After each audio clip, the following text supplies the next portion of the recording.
Portland, Salt Lake City or Kenosha, armed men patrol the streets, but they're not in uniform.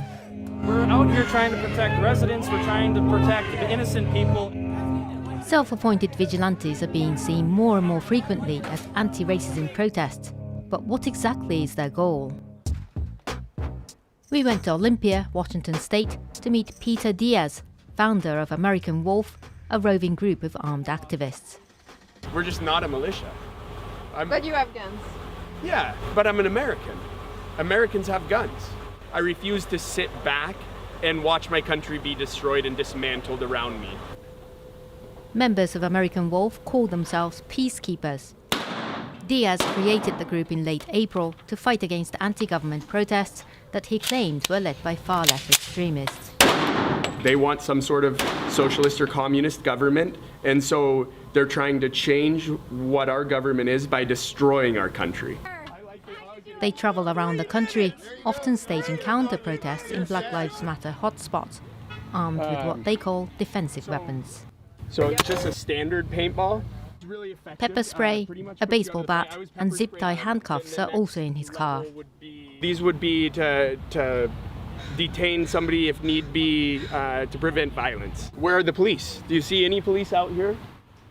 He also carries a lethal weapon.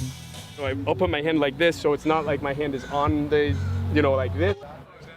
We followed Diaz to a pro-Trump rally, where we found another far-right militia group guarding the site, known as 3%ers. One of the most organized paramilitary groups in the United States, it gives combat training to its members. That's perfect, yep. And in South Carolina, we spoke with the head of pro-gun militia, One Republic. As President Trump shifts the blame on Democratic politicians for the growing civil unrest, far-right vigilantes seem increasingly energized to take matters into their own hands. Violence is spreading across the country. I'm not going to say there's a limit.